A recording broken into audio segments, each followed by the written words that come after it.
नमस्कार अनि हार्दिक स्वागत छ यहाँहरु सम्पूर्णलाई कार्यक्रम साझा सरोकारमा। कार्यक्रम साझा सरोकार लुम्बिनी मिडिया हबले उत्पादन गर्ने गर्छ। यसको प्रसारण हामी रूपन्देहीको देवदहमा रहेको देवदह टेलिभिजन त्यस्तै गरी लुम्बिनी प्रदेशका विभिन्न रेडियो स्टेसनहरुबाट हेर्न र सुन्न सक्छौं। त्यस्तै गरी फेसबुक पेज मार्फत हेर्न र सुन्न समेत सक्नुहुन्छ। हामी कार्यक्रम साझा सरोकारमा रहेर विभिन्न विषयमा छलफल कुराकानी विचार विमर्शहरू प्रस्तुत गर्ने गर्छौं। आज पनि हामी सोही क्रमलाई निरन्तरता दिनेछौं। आज हामी नेकपा एमाले विभाजित भए पछाडि त्यस पछाडिको गतिविधि कसरी अगाडि बढेको छ, नेकपा एमाले विभाजनको पछिल्लो अवस्थामा स्थानीय तहसम्म यसको प्रभाव कस्तो छ र नेकपा एमालेले अब पार्टीलाई व्यवस्थित गराउनका लागि कसरी आफ्नो भूमिका निर्वाह गर्छ, यही विषयमा छलफल गर्नेछौं। त्यसका लागि यति बेला हामीसँग हुनुहुन्छ नेकपा एमाले रूपन्देही क्षेत्र नम्बर 1 का क्षेत्रीय संयोजक यज्ञ गैरी। यज्ञ सर, यहाँलाई कार्यक्रममा स्वागत छ। नमस्कार, धन्यवाद। ठीक छ। नेकपा एमाले विभाजन भयो, यसको तल्लो तहमा असर चाहिँ छ कि छैन?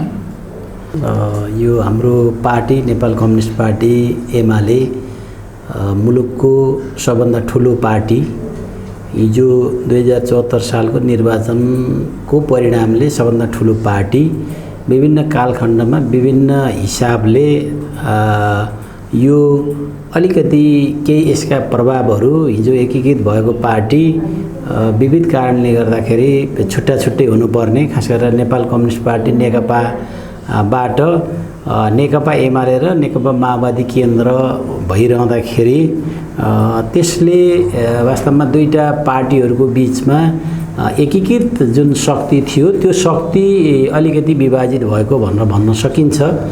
तर पछिल्लो चरणमा नेकपा एमाले खास गरेर चाहिँ 2077 फागुन 23 गतेको अदालतको फैसला पश्चात नेकपा एमाले भइसके पछाडि नेकपा एमाले भित्रका आन्तरिक समस्याहरूका कारणले गर्दाखेरि केही रूपमा चाहिँ छिटफुट रूपमा केही नेतृत्व तहका र केही अगुवा व्यक्तित्वहरू हाम्रो पार्टी नेपाल कम्युनिस्ट पार्टी एमालेबाट अलिकति छुट्टिएर छुट्टै रूपमा चाहिँ एउटा नेपाल कम्युनिस्ट पार्टी एकीकृत समाजवादी खास गरेर संविधानमा व्यवस्था भएको यो चाहिँ निर्वाचनको चाहिँ तपाईको ऐनमा व्यवस्था भएका धेरै प्रावधानहरूलाई चाहिँ गलत्याएर संसद खास गरेर संसद चलिरहेको अवस्थामा हठात रूपमा संसदलाई बन्द गरेर अनि केवल त्यही अध्यादेश मार्फत त्यो 40%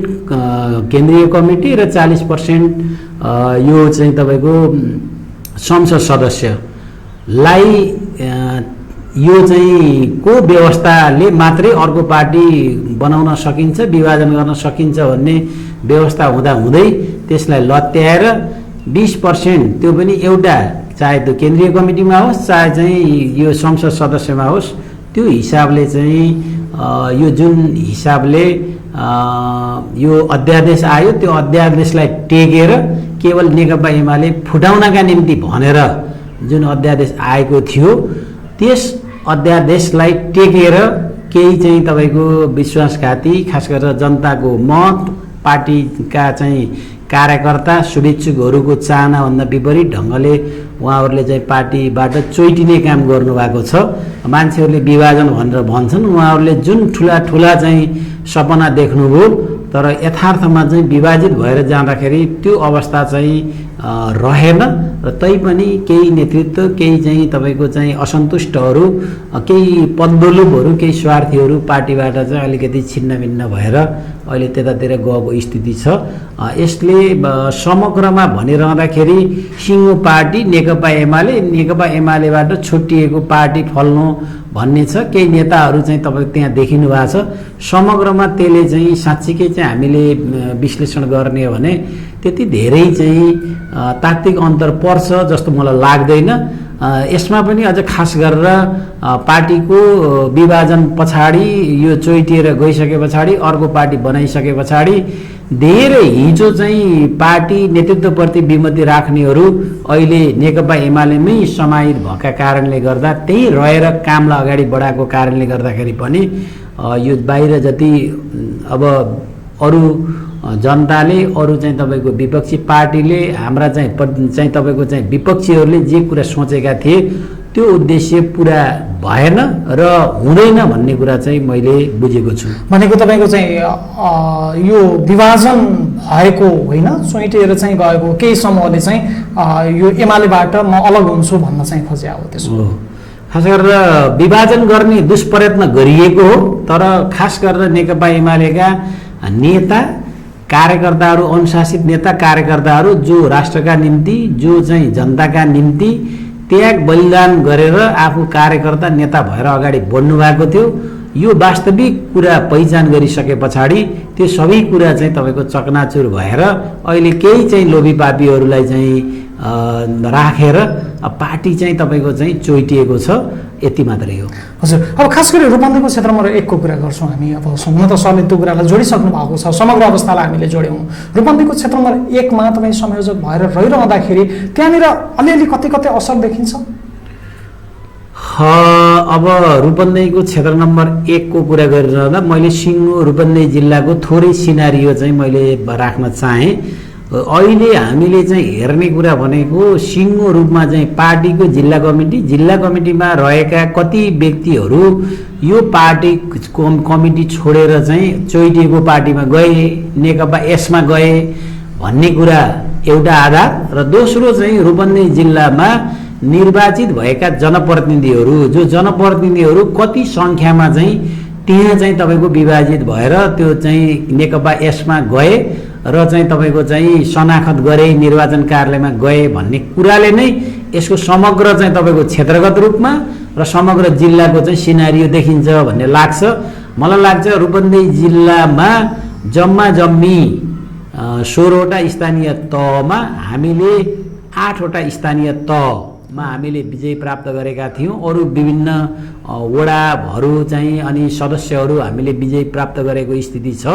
त्यो सबै कुराको हिसाब गर्दाखेरि जम्मी सिद्धार्थनगर नगरपालिकाबाट 1 जना उपमेयर र चाहिँ टोटलमा अरू 6 जना, कुनै वार्ड अध्यक्ष पनि तपाईँको चाहिँ त्यो शनाखतमा जानु भएन, 6 जना वडा सदस्यहरू मात्रै तपाईँको चाहिँ गरेर जम्मा 7 जनाले रूपन्देहीबाट चाहिँ शनाखत गर्नुभएको छ जनप्रतिनिधिहरू मध्येबाट।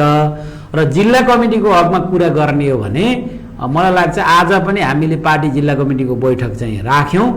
बैठकमा चाहिँ त्यहाँ मैले बुझेअनुसार 1-2 जना साथीहरू बाहेक अरू चाहिँ तपाईँको चाहिँ पार्टी जिल्ला कमिटीमा हिजो चाहिँ तपाईँको 75 जेठ 2 भन्दा अगाडि अधिवेशन भएर बनेको कमिटीका चाहिँ साथीहरू 1-2 जना बाहेक कुनै न त्यहाँ अध्यक्ष, न उपाध्यक्ष, न सचिव, न उपसचिव, न अरू चाहिँ तपाईँको क्षेत्रका जिम्मेवारीमा रहेका त्यस्ता जिम्मेवार मान्छेहरू कोही पनि चाहिँ तपाईँको चाहिँ त्यो पार्टीमा नगइरहँदाखेरि समग्रमा भन्ने हो भने रूपन्देही जिल्लामै विभाजनको खासै त्यस्तो चाहिँ प्रभाव असर छैन भन्ने कुरा चाहिँ यही घटनाले चाहिँ प्रमाणित गर्छ भन्ने लाग्छ मलाई चाहिँ।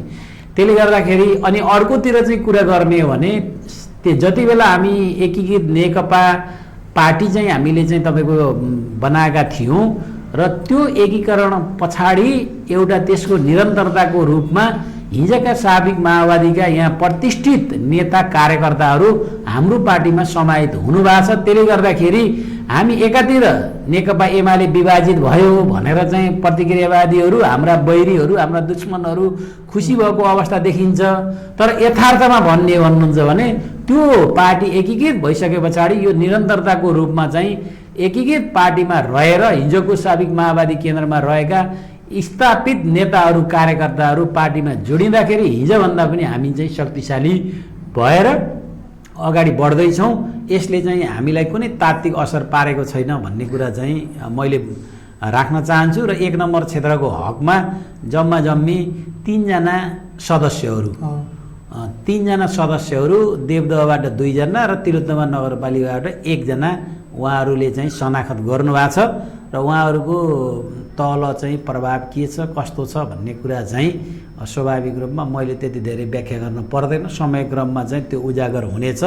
कार्यकर्ताहरूले, जनताले त्यो कुरा बुझेका छन्।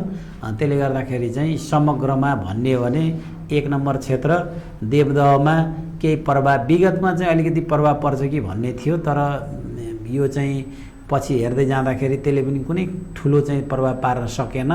त्यस पछाडि तिलोत्तमा पनि कुनै खास प्रभाव पर्ने खालको चाहिँ परिस्थिति सिर्जना भएन। अनि ओमसतिया रोहिणीमा पनि चाहिँ त्यसले चाहिँ कुनै प्रभाव पारेन। त्यसले गर्दाखेरि अब हामीले अलिकति योजना बनाएर पार्टीलाई गतिशील बनाउने, पार्टीमा चाहिँ अलि योजनाबद्ध ढङ्गले हामीले काम गर्दाखेरि हिजोभन्दा अझ ठुलो शक्ति हामीसँग जोडिन्छ, हामीले त्यो शक्ति आर्जन गर्न सक्छौँ भन्ने कुरामा म विश्वस्त छु। भनेको तपाईँको चाहिँ एमालेको खास शक्ति चाहिँ छिन्न भिन्न भएको छैन, एक आधजना जाने कुरा त तपाईँको चाहिँ अरू पार्टीमा पनि रहन्छ। यो फुटेको चाहिँ होइन, फेरि पनि चोइटेकै हो, यसलाई त्यसरी विश्लेषण गर्न एकदमै। सकिन्छ। खास गरेर अब समग्रमा देशको चाहिँ समग्र विश्लेषण गरिरहँदाखेरि देखिने सिनारियो एउटा छ। त्यसलाई हेरेर चाहिँ रूपन्देही जिल्लाको मात्रै कुरा गर्ने हो भने म दावाका साथ भन्न सक्छु यसले कुनै 2% पनि हामीलाई चाहिँ असर गरेको चाहिँ म देख्दिनँ।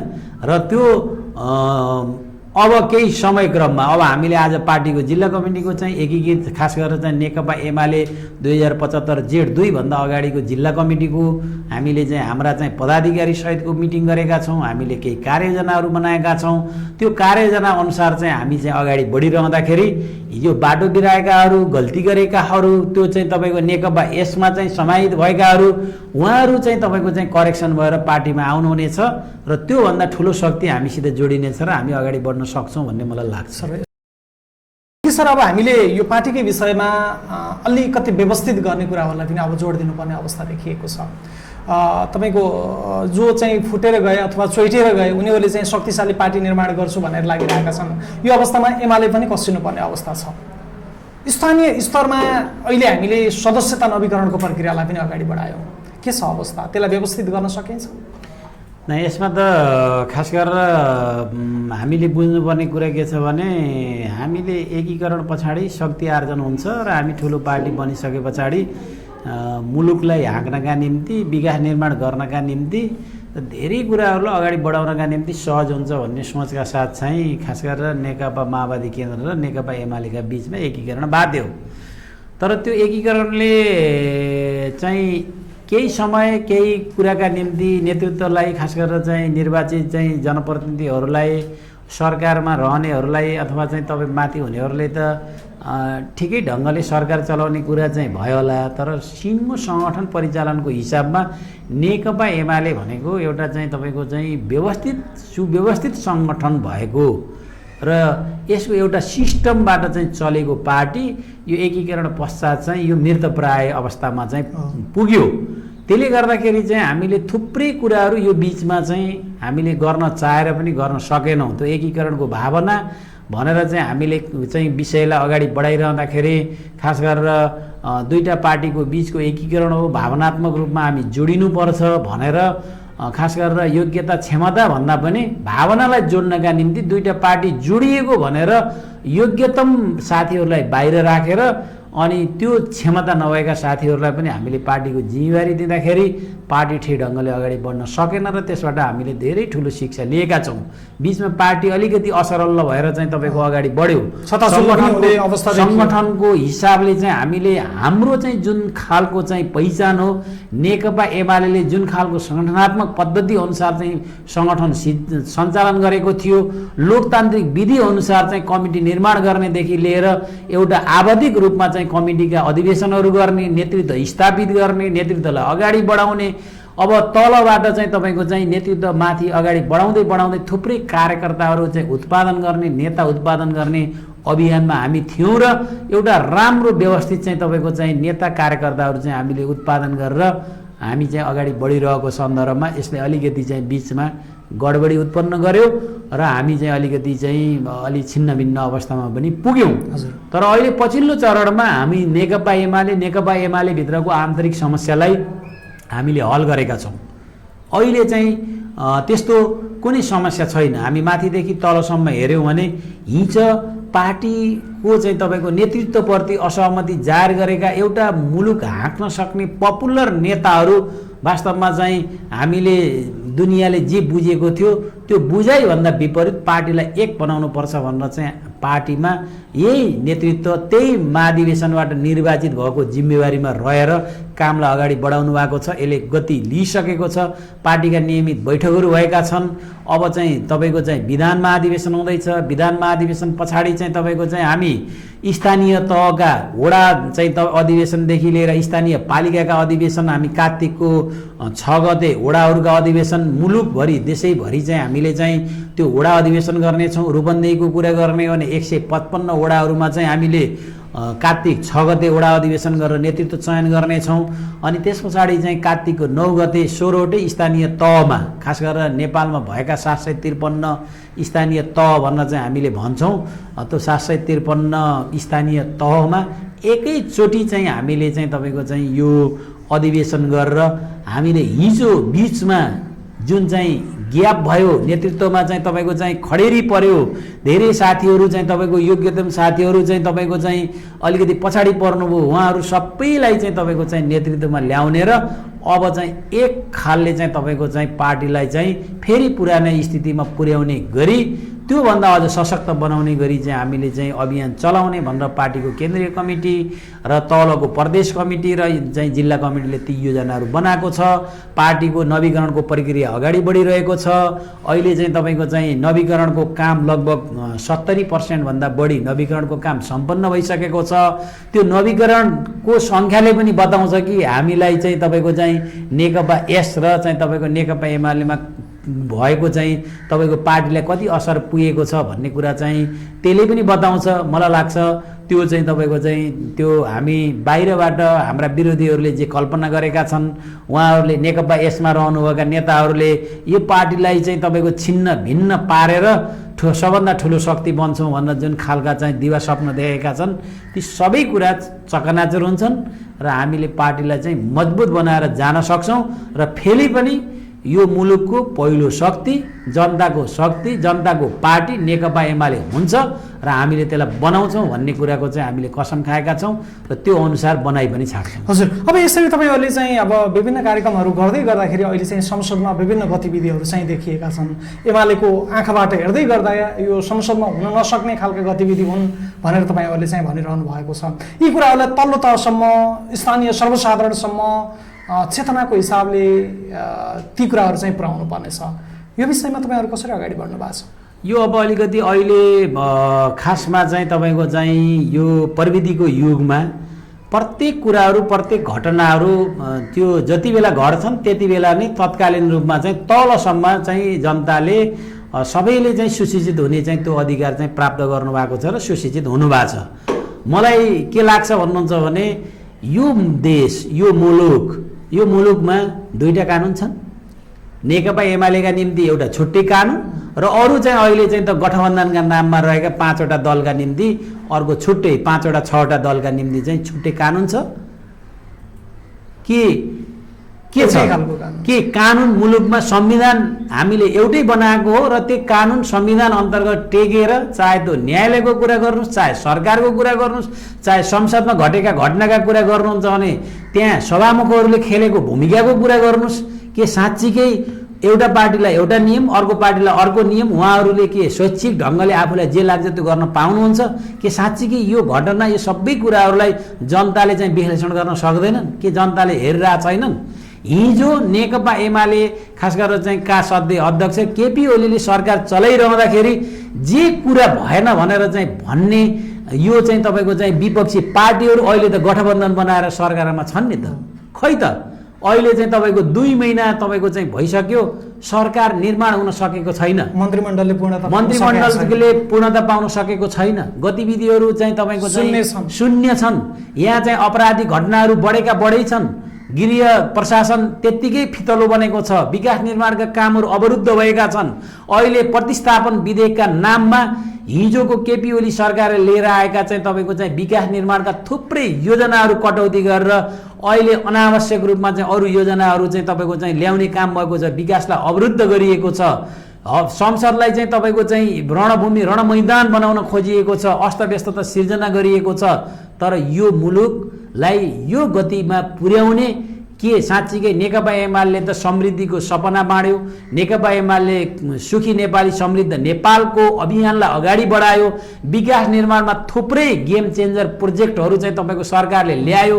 तपाईँ चाहे तपाईँको चाहिँ यो सामाजिक सुरक्षा भत्ताको कुरा गर्नुहोस्, चाहे अरू चाहिँ तपाईँको चाहिँ सामाजिक रूपमा चाहिँ अरू गर्नुपर्ने कामहरूको कुरा गर्नुहोस्, तपाईँले हेर्नुभयो भने नेकपा एमाले गरेका कामहरूलाई अहिले चाहिँ तपाईँको अवरोध सिर्जना गर्ने र जनताको मन मस्तिष्कमा रहेका विकास निर्माणदेखि लिएर सामाजिक सुरक्षाका धेरै कुराहरू कटौती गर्ने र व्यक्तिगत रूपमा स्वार्थपूर्ति गर्नका निम्ति लाग्ने, सरकारमा जाने भनेको त कमाउनका निम्ति हो र म सरकारमा जान पाइनँ भने, म मन्त्री हुन पाइनँ भने म देखाउँछु भनेर चाहिँ प्रत्येक पार्टीहरूमा चाहिँ उनीहरूको चाहिँ त्यो गतिविधिका कारणले गर्दाखेरि अहिले मन्त्रीमण्डल विस्तार हुन सकेको छैन। धेरै डर छ।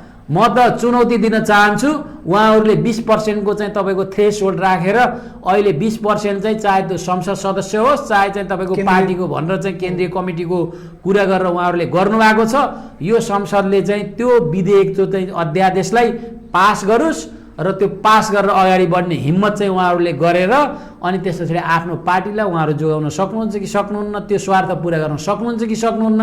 आज नेकपा एमालेका चाहिँ तपाईँको सांसदहरूलाई मन्त्रीका प्रलोभनका कारणले, अरू चाहिँ तपाईँको सेवा सुविधाको कारणले गर्दाखेरि जसरी विभाजित गर्ने काम गरिएको छ, के साँच्चीकै चाहिँ त्यो जायज छ, न्यायचित छ? पार्टीहरू विभाजित गर्ने, पार्टी टुक्रा टुक्रा बनाउने, मुलुकलाई अस्थिर बनाउने, अस्थिरताको खेतीमा रमाउने अनि मुलुक अगाडि बढ्न सक्छ? यो त प्रतिक्रियावादीहरू, विदेशी शक्तिहरू, होइन, नेपालको कुभलो चाहनेहरू, नेपाल तहस नहस भएको हेर्न चाहनेहरूको षड्यन्त्र जुन छ, त्यो षड्यन्त्रलाई यो चाहिँ समर्थन गर्दै जुन खालले चाहिँ गठबन्धन बन्यो र यो मुलुकलाई तहस नहस बनाउने अभियानमा यिनीहरू लागेका छन्। हाम्रो चुनौती छ, हामी त्यो कुरालाई चाहिँ तपाईँको चाहिँ पुरा हुन दिँदैनौँ। हामी एकीकृत नेपाल बनाउन चाहन्छौँ, हामी विकसित नेपाल बनाउन चाहन्छौँ, हामी सुखी नेपाली समृद्ध नेपाल बनाउन चाहन्छौँ र प्रत्येक तपाईँको चाहिँ नेपालीको मुहारमा खुसियाली ल्याउन चाहन्छु। हजुर, यज्ञ सरलाई यही विषयमा म ठ्याक्कै बिचमा चाहिँ रोक्न खोजेँ। सरले यो भन्दै गर्दाखेरि उहाँले के भन्नुहुन्छ भन्दाखेरि केपी ओलीले संविधान सम्बद्ध चाहिँ काम गर्न सकेन, संविधानमाथि धावा बोल्ने प्रयास गर्यो, जसको फलस्वरूप गठबन्धन हामी तयार गर्यौँ र विधि सम्बद्ध जाने चाहिँ प्रयास गरिरहेका छौँ। त्यस्तै हो। अब यो कुरा चाहिँ कस्तो छ भन्नुहुन्छ भने मैले जे गर्छु त्यो भन्दिनँ, जे भन्छु त्यो गर्दिनँ। मैले जे गर्छु त्यो भन्दिनँ, जे भन्छु त्यो गर्दिनँ भन्ने चाहिँ तपाईँको चाहिँ एउटा उखान छ।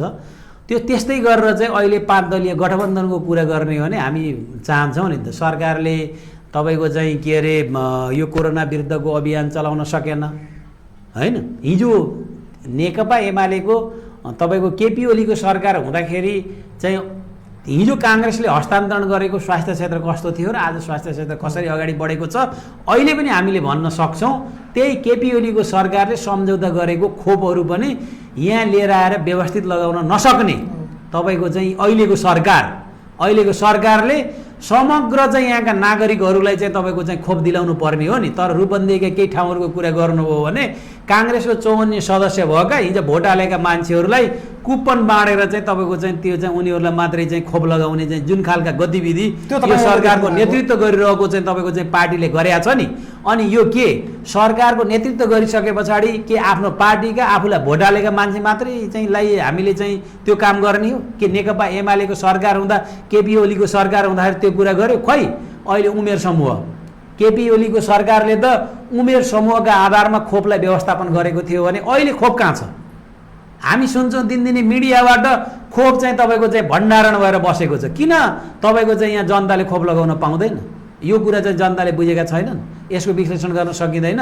अनि संविधानको कुरा, संविधानको भावना अनुसार चल्ने हो भने के मुलुकमा हामीले चाहिँ चाहेको कुरा भनेको पार्टीहरू टुक्रा टुक्रा बनाउने अनि स्वार्थका निम्ति चाहिँ मन्त्री परिषदका निम्ति चाहिँ तपाईँको चाहिँ जे पनि गर्ने। तपाईँले प्रदेश सरकारहरूको कुरा गर्नुभयो भने हिजो नेकपा एमाले चाहिँ तपाईँको नेतृत्व गरिरहँदा मन्त्री परिषदको सङ्ख्या कति थियो र अहिले मन्त्री परिषदको सङ्ख्या कसरी बढाइएको छ?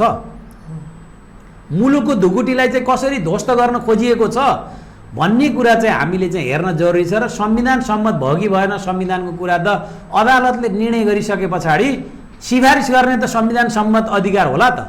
अनि निर्णय अदालतले गरिसके पछाडि के नेकपा एमाले खास गरेर त्यति बेलाको केपी ओली सरकारले अनि के प्रधानमन्त्री नछोडेर जबरजस्ती गरेको छ?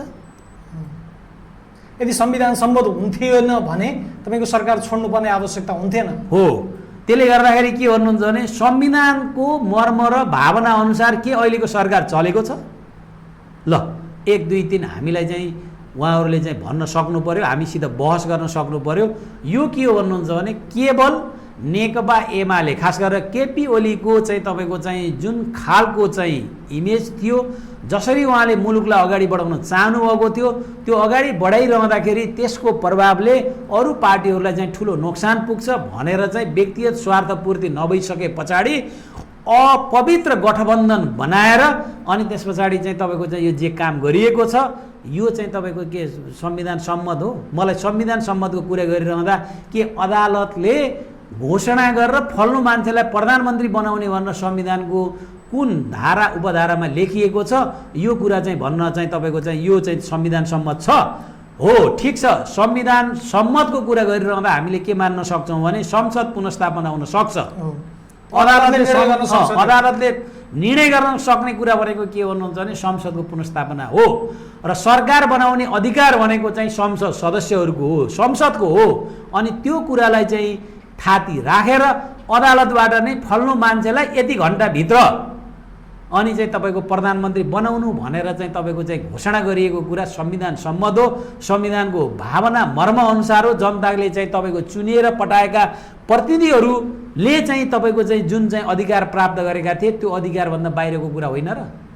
अनि अहिले हामीले चाहिँ तपाईँको चाहिँ अहिले चाहिँ तपाईँको चाहिँ के छ भने संविधानको व्याख्या गर्ने संविधानका पक्षधरहरूलाई मेरो प्रश्न छ, यसको उत्तर दिने हिम्मत छ? संविधान फर्काएर हामीलाई देखाइदिने हिम्मत छ? छैन। अनि अर्को चाहिँ कुरा गर्ने हो भने अर्को महत्त्वपूर्ण कुरा के छ भन्नुहुन्छ भने के साँच्चीकै पार्टीको चाहिँ तपाईँको चाहिँ तर्फबाट टिकट लिएर चाहिँ तपाईँको विजयी भएका तपाईँको चाहिँ उम्मेदवारहरू त्यस निर्वाचित भएका चाहिँ प्रतिनिधिहरूले पार्टीको चाहिँ व्हिप चाहिँ मान्नु पर्दैन? यो पनि चाहिँ तपाईँको के छ भने नेकपा एमालेका सांसदहरूले व्हिप मान्नु नपर्ने, अनि काङ्ग्रेस अनि माओवादी अरूकाले चाहिँ व्हिप मान्नुपर्ने, व्हिप नमानेको आधारमा उनीहरूलाई कारवाही हुने, तर नेकपा एमालेकालाई चाहिँ तपाईँको चाहिँ कारवाही गर्न नपर्ने, उनीहरूलाई चाहिँ अगाडि बढ्न दिने भन्ने कुरा चाहिँ के संविधानमा लेखिया छ? यो के संविधान सम्मत हो? यो त समयक्रममा जनताले विश्लेषण गरेका छन् अनि सबै नागरिकले चाहिँ तपाईँको हिसाब किताब चाहिँ हामी त भनेका छौँ नि त। यदि साँच्चीकै चाहिँ तपाईँको चाहिँ यो निरङ्कुश संविधान विरोधी कुरा गर्ने र चाहिँ तपाईँको संविधानको खिलाफमा जाने कुरा हुन्थ्यो भने त नेकपा एमाले चाहिँ तपाईँ निर्वाचनमा जाउँ, जनताको चाहिँ मतबाट चाहिँ तपाईँको निर्वाचित भएर आउँ भनेर भनेको थियो नि त।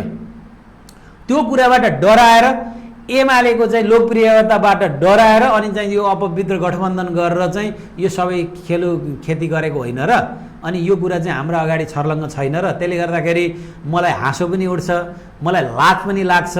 मैले सुन्छु कि वास्तवमा चाहिँ नेकपा एमाले केपी ओली चाहिँ तपाईँको संविधान विरोधी अनि त्यस पछाडि चाहिँ अरू अहिले गठबन्धन अपवित्र गठबन्धन जो चाहिँ तपाईँको अदालतको परमादेशबाट चाहिँ तपाईँको चाहिँ मन्त्री प्रधानमन्त्री बनेका छन् उनीहरू चाहिँ यो संविधानलाई चाहिँ मान्ने संविधानका रक्षक भनेर चाहिँ जसरी भनिएको छ यो चाहिँ तपाईँको चाहिँ वास्तवमा चाहिँ तपाईँको चाहिँ हाँस उठ्दो कुरा हो। यसमा कुनै सत्यता तथ्य केही पनि छैन र यो जनताले कालान्तरमा चाहिँ यो कुरालाई यसको हिसाब किताब जनताले चाहिँ दिनेछन् र हामी चाहिँ तपाईँको त्यतिन्जेलसम्म चाहिँ धैर्यताका साथ जनताको बिचमा जाने, नेकपा खास गरेर केपी ओली सरकारले चाहिँ गरेका कामहरूलाई जनताको बिचमा पुर्याउने, बाँकी रहेका कामहरू गर्नका निम्ति चाहिँ दबाब सिर्जना गर्ने र जनताको मन जितेर फेरि निर्वाचनबाट हामी सबभन्दा ठुलो दल बनेर यो मुलुकमा फेरि हामी चाहिँ शासन गर्ने हिसाबले चाहिँ आउन चाहन्छौँ र हामी त्यो दिशामा चाहिँ अब हाम्रा सबै ध्यानहरू, हाम्रा कार्यक्रमहरू, हाम्रा क्रियाकलापहरू त्यो दिशातर्फ केन्द्रित छन्। अहिले तपाईँको चाहिँ प्रतिपक्षमा भएको र सङ्गठनलाई मजबुत बनाउने क्रममा पनि सँगै यहाँहरू चाहिँ अगाडि जाँदै हुनुहुन्छ, सजिलो पनि अलिकति होला होइन त्यसले? अब यसमा चाहिँ हामी प्रतिपक्षी भएको कारणले मात्रै होइन, हामी सत्तापक्ष हुँदाखेरि पनि हामीले त्यो कामहरूलाई गर्नु पर्थ्यो। अब मैले अघि पनि भने पार्टी एकीकृत पार्टी भनेर हामीले जे कुरा चाहिँ बुझ्यौँ, एकीकृत पार्टीले ऊर्जा शक्ति प्रदान गर्छ, हामी बलियो हुन्छ भन्यौँ। तर यथार्थमा के रहेछ भने त्यो निष्ठाका साथ सिद्धान्त विचारलाई अँगालेर चाहिँ अगाडि नबढ्ने र स्वार्थका निम्ति मात्र लाग्ने हो भने त्यो एकीकरण को कुरा चाहिँ तपाईँको चाहिँ कुनै काम लाग्दो र फाइदाजनक हुँदो रहेनछ भन्ने कुरा पनि हामीले यी घटनाबाट सिकेका छौँ र हामी प्रतिपक्षमा रहँदा होस् या सत्तापक्षमा रहँदा होस् हामीले जिम्मेवार पार्टीको हिसाबले जिम्मेवार नागरिकको हिसाबले जिम्मेवार चाहिँ पार्टीका कार्यकर्ताको हिसाबले हामीले चाहिँ समाजलाई अगाडि बढाउन विकास निर्माणलाई अगाडि बढाउन हामी चाहन्छौँ र त्यो काममा चाहिँ हामी जोडिएर नै अगाडि बढ्छौँ। एकैसर हामी कार्यक्रमको अन्त्यमा पनि छौँ। अब गठबन्धनकै कुरा गर्छु म। अहिले 4 दलीय होस् अथवा 5 दलीय जे भने पनि गठबन्धनले आगामी चुनावसम्मलाई टार्गेट गरेर चुनावमा पनि तपाईँको चाहिँ सिङ्गो एमालेसँग गठबन्धन नै लड्ने गरेर एउटा खालको तयारी गरिरहेको बेलामा फेरि पनि अर्को एउटा चुनौती के छ भन्दा त्यो गठबन्धनसँग तपाईँहरू चुनावसँग सँगै जानुपर्ने अवस्था छ। त्यसका लागि त तयारी गर्नुपर्ने होला, त्यस्तो खालको तयारी भएको छ? नै, हामीले त पर्याप्त तयारी चाहिँ तपाईँको चाहिँ हामी गर्दैछौँ। हामीसित समय पनि छ, हामी त्यो दिशातर्फ उन्मुख पनि छौँ। एउटा कुरा त तपाईँले सोधेको प्रश्नले नै के कुरा प्रमाणित गर्छ भने एउटा एमालेसित लड्नका निम्ति 5वटा शक्तिले गठबन्धन गर्न पर्ने भने पछाडि शक्ति एमालेसँग रहेछ कि रहेनछ भन्ने कुरा त दुनियाँले प्रमाणित भइसकेको छ, हेर्ने बुझ्ने र प्रमाणित गर्ने कुरा हो। प्रमाणित भएको छ भन्ने मलाई लाग्छ। मलाई के लाग्दैन भन्नुहुन्छ भने अहिले तपाईँको चाहिँ जसरी चाहिँ यो गठबन्धन अगाडि बढ्दैछ, गठबन्धनका गतिविधिहरू देखिँदैछन् के साँच्चीकै यो गठबन्धन त्यो ठाउँसम्म पुग्छ? मलाई लाग्छ यो गठबन्धन त्यो ठाउँसम्म पुग्दैन। मेरो कामना छ गठबन्धन त्यो ठाउँसम्म पुगोस्। गठबन्धनको तर्फबाट चाहिँ तपाईँको उम्मेदवारहरू चाहिँ सिङ्गल आउन्। नेकपा एमाले त्यससित प्रतिस्पर्धा गर्न तयार छ र जनताको मतबाट उनीहरूलाई पराजित गरेर परास्त गरेर मुलुकको सबभन्दा ठुलो शक्ति शासन गर्ने ठाउँमा चाहिँ नेकपा एमालेलाई हामी पुर्याउँछौँ, जनताले पुर्याउँछन्। त्यो कुरा चाहिँ एकदम चाहिँ म विश्वस्त छु। यसमा चाहिँ भ्रम पाल्नुपर्ने केही कुरा छैन। स्वाभाविक रूपमा पार्टी हो, सरकार चलाउँदाखेरि केही कुरा चाहिँ तलमाथि कमी कमजोरी भएका छन् भने हामीले त्यो कमजोरीबाट शिक्षा लिनुपर्छ।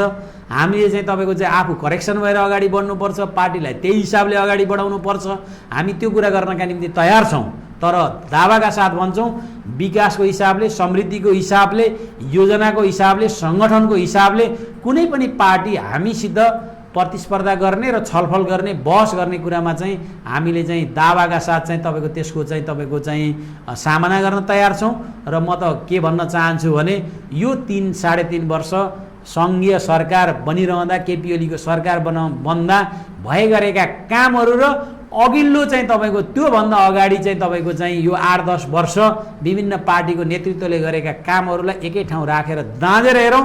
त्यो कति गुणा बढी चाहिँ तपाईँको चाहिँ नेकपा एमालेको सरकार, केपी ओलीको सरकारले कति गुणा बढी राम्रा कामहरू गरेको छ, त्यहाँबाट तुलना गरौँ अनि त्यस पछाडि अगाडि बढौँ। यदि साँच्चीकै चाहिँ तपाईँको चाहिँ मुलुकको चाहिँ समृद्धि, मुलुकको विकास, जनताको तपाईँको चाहिँ खुसियालीको कुरा गर्ने हो भने फेरि पनि यो मुलुकलाई एमालेको आवश्यकता छ। यो एमालेको आवश्यकतालाई परिपूर्ति गर्नका निम्ति खास गरेर जनताले चाहिँ हामीलाई सहयोग गर्नुपर्छ। विकास निर्माणदेखि लिएर मुलुकलाई परिवर्तन गर्ने अभियानमा हामीले चाहिँ यसलाई चाहिँ अगाडि बढाउन सक्छौँ। अरूबाट यो कुरा सम्भव छैन। अरूले चाहिँ तपाईँको मिठा चिल्ला कुराहरू गरे पनि यसले चाहिँ तपाईँको पार लाउनेवाला छैन भन्ने कुरा चाहिँ म राख्न चाहन्छु। एकी सरसँग अन्तिममा हामीले एमालेको विषयमा लामो बहस गर्दै गर्दा फेरि पनि एमालेभित्र पनि केही कमी कमजोरी छन् है, त्यहाँभित्र तपाईँहरूले सच्याउनु पर्ने अवस्था पनि केही छ। त्यसलाई सच्याएर अगाडि जानुभयो भने पक्कै पनि तपाईँको हिजोको एमाले र अझै थप व्यवस्थित बनाउनका लागि यहाँले चाहिँ भूमिका निर्वाह गर्नुपर्ने आवश्यकता चाहिँ देखिन्छ। केही समस्या चाहिँ अझै पनि छन् देखिन्छ, त्यसलाई व्यवस्थित गर्नका लागि तपाईँको भूमिका पनि आवश्यक छ।